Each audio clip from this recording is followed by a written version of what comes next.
Hi everyone, कैसे हैं आप सभी। आशा करता हूं कि आप सब अच्छे होंगे। तो गाइज मैं एक नए टॉपिक के साथ में आज वीडियो बन रहा है गाइज। तो चलिए मैं एक नए टॉपिक के साथ वीडियो को स्टार्ट करता हूं। तो वीडियो बने रहिएगा। अगर चैनल पर नए हैं चैनल को सब्सक्राइब जरूर कीजिएगा गाइज। तो आज हम सर से सवाल करने वाले हैं कि हम अपने लाइफ में कॉन्फिडेंटली इंग्लिश स्पीकिंग कैसे कर सकते हैं। इंग्लिश स्पीकिंग का यदि बात यहाँ पे आया तो आप देखेंगे कि इंग्लिश में बोलने से बढ़िया आपको है कि सबसे पहले इंग्लिश में सोचना होगा, क्योंकि जब तक आप सोचेंगे नहीं इंग्लिश में तब तक आपका जो है इंग्लिश वर्ड निकलेगा नहीं। आप यहाँ पे थोड़ा सा छोटा सा एग्जांपल देंगे कि आप अपने मातृभाषा जिस समय सीख रहे थे उस समय आपको कोई प्रॉब्लम आया क्या? नहीं, कोई प्रॉब्लम नहीं। क्यों? क्योंकि हम उस समय कोई भी लैंग्वेज नहीं जान रहे होते।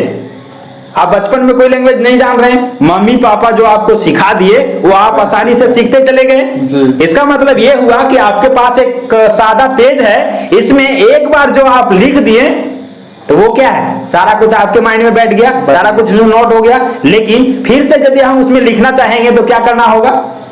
उसी में लिखना है तो क्या करना होगा?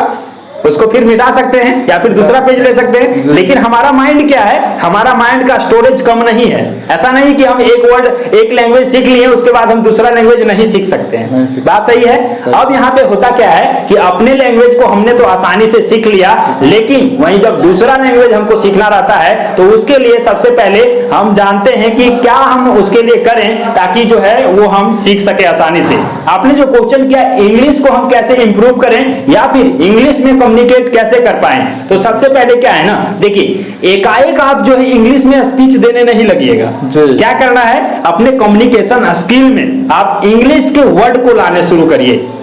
ठीक है, इंग्लिश को लाना शुरू करिएगा। जैसे मैं खाना नहीं बना पाऊंगा बट मैं खाऊंगा, तो यहाँ पे क्या है, बना तो नहीं पाऊंगा लेकिन बट जो लाए, लेकिन वहां पे आप लेकिन बोलते हैं। लेकिन क्या है, इंग्लिश का एक वर्ड वहां पे लाए ना, उससे क्या है आपका इंग्लिश थोड़ा सा इंप्रूव हुआ। उसके बाद आप कुछ भी कहने लगिए कि जैसे आप कहीं जा रहे हैं तो आप बोलिए कि I am going to school, I am going to college, I am going to house. कुछ भी आपका ये क्या है, थोड़ा सा आप इंप्रूव कर पाए। उसके बाद से जैसे हम बोले कि सेंटेंस में पहले एक एक वर्ड को लाइए, एक एक वर्ड को लाना शुरू कर दिए, धीरे धीरे आप क्या करिए ना, सेंटेंस को भी बोलने लगिए। जो आपको आसान लगता है उस सेंटेंस को बोलिए। डेली यूज होने वाले, तीसरा जो पॉइंट है, डेली यूज होने वाले बहुत सारे वर्ड हैं, उसको आप क्या करिए, ज्यादा नहीं होता है तो आप उसको याद कर लीजिए। डेली जो यूज हो रहा है, जैसे मैं नहाने जा रहा हूं, मैं खाने जा रहा हूं, मैं सोने जा रहा हूं, मैं पढ़ने जा रहा हूं, मैं घर जा रहा हूं, मैं स्कूल जा रहा हूं, या फिर मैं ये करूंगा या फिर वो करूंगा, या फिर मैंने ये किया, मैं दोस्तों के साथ घूमने गया। ये सब जो है उसको इंप्रूव कर लेंगे तो आपका जो इंग्लिश इंप्रूव हो जाएगा। और आपको देखिए लोग जो है ना पूरा अंग्रेजी में आपको भाषण देते हुए सुनता है, तभी नहीं कहता कि अंग्रेजी जान रहा है। आपके मुंह से एक भी वर्ड यदि सुन लेता है ना, लगता है कि जान रहा है अंग्रेजी, बड़ा एजुकेटेड बंदा है। तो वहां पे अब क्या है, अपना जो परिचय है इस प्रकार से मत दीजिए कि लगे कि अनएजुकेटेड है। लगना चाहिए थोड़ा सा आपके कम्युनिकेशन स्किल आपके एजुकेशन को और इंप्रूव कर देता है। लोग आपके बारे में अनुमान भी नहीं लगा पाएंगे कि ये बंदा अनएजुकेटेड है। अब देख लीजिए, एग्जांपल देंगे मोदी जी का। देखिए मोदी जी पढ़ाई उतना नहीं किए हैं, इंग्लिश कैम्ब्रिज में जाकर के राहुल गांधी जैसा नहीं किए हैं, लेकिन फिर भी उनका कम्युनिकेशन स्किल आप देखेंगे तो कोई अंदाजा नहीं लगा सकता है कि ये बंदा पढ़ा लिखा नहीं है या फिर उतना एजुकेटेड नहीं है। इंग्लिश भी बोलते हैं तो फ्रीक्वेंटली बोलते हैं, कहां से आया? उन्होंने भी उसी तरह शुरू किया, एक वर्ड फिर एक सेंटेंस, फिर क्या है पूरा पैराग्राफ बन जाता है। फिर आप कितना भी इंग्लिश में बोलने लगेंगे, अमेरिका का भी लड़की आपके पास आ जाएगा ना, तो आप आसानी से उसके साथ फेस कर सकते हैं, उसके साथ कम्युनिकेट कर सकते हैं। वो जो बोलेंगे उसका उत्तर दे सकते हैं, आप क्वेश्चन कर सकते हैं इंग्लिश में। बस स्टेप बाय स्टेप आपको चलना होगा।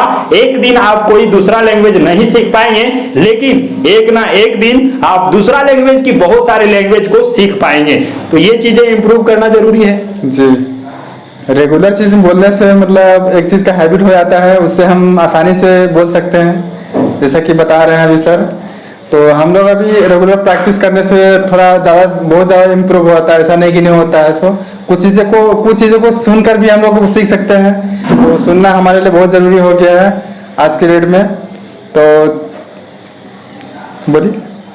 तो सुनना तो जरूरी हो गया है, लेकिन वही है कि हम जो सुनेंगे फिर से हम रिपीट करेंगे। और अगला वीडियो में भी हम बताए थे कि आप इंग्लिश को इंप्रूव करना चाहते हैं तो चौथा जो पॉइंट इसमें हम ऐड करना चाहेंगे वो है कि वैसे लोगों को सुनिए जो अपना स्पीच देते हैं, वैसे लोगों को सुनिए जो अपना स्पीच देते हैं उसमें इंग्लिश वर्ड ज्यादा यूज करते हैं या फिर वो इंग्लिश में ही बोलते हैं। तो उनसे क्या है कि आपको पता चलेगा कि कहां पे किस प्रकार के वर्ड यूज करने हैं, कहां पे हम क्या बोल सकते हैं, कहां पे हमें क्या नहीं बोलना चाहिए। ये सारा कुछ आप देख करके भी सीख सकते हैं आसानी से। और आज आपको कोई कोचिंग करने की जरूरत नहीं है। यदि आप इंग्लिश को स्ट्रॉन्ग करना चाहते हैं, इंग्लिश स्पीकिंग स्किल को स्ट्रॉन्ग करना चाहते हैं तो आप खुद से कर सकते हैं और सोशल मीडिया का सहायता ले सकते हैं। सबसे बड़ा टीचर वही है।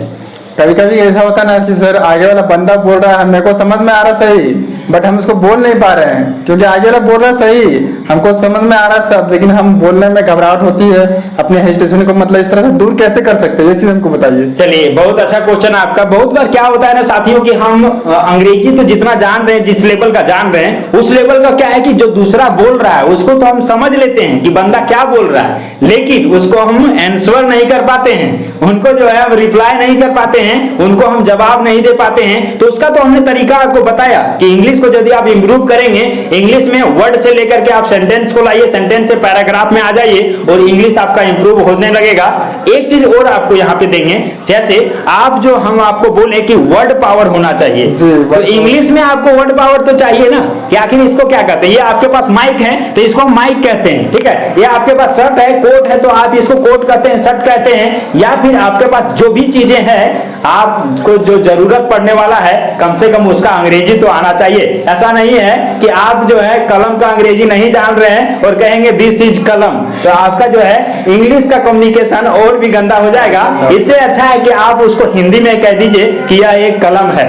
वहां पे आप नहीं जान रहे तो उसको दिखाने से आपका कम्युनिकेशन स्किल और भी नीचे हो जाता है और लोग जानते हैं कि ये बंदा एजुकेटेड नहीं है, बल्कि ये ढोंग कर रहा है, दिखा रहा है। तो यहाँ पे आपको ये चीजें भी ध्यान रखना होगा, तभी आपका जाकर के कम्युनिकेशन स्किल जो इंग्लिश में है या फिर इंग्लिश में हम कैसे बात करें, ये चीजें आपका सुधर सकता है, बेहतर बन सकता है।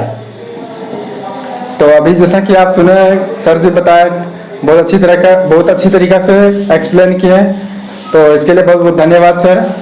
तो हमारे ऑडियंस भी इस तरह का वीडियो देखना चाहते हैं तो आप ज़रूर बताएं इसके बारे में। और देखिए गाइस, अगर आपको इस तरह का नॉलेजेबल वीडियो चाहिए तो हमें कमेंट जरूर कीजिए, जिससे हम लोग को मोटिवेशन बढ़ता है, इस तरह से हम और वीडियो बना सकें।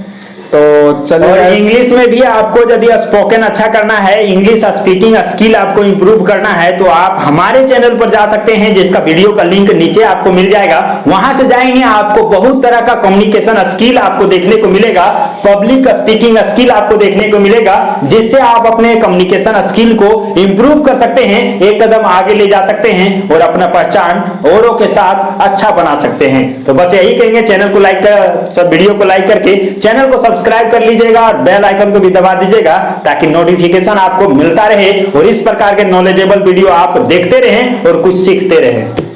तो चलेगा, तब तक के लिए बाय बाय, टेक केयर, बाद में मिलते हैं।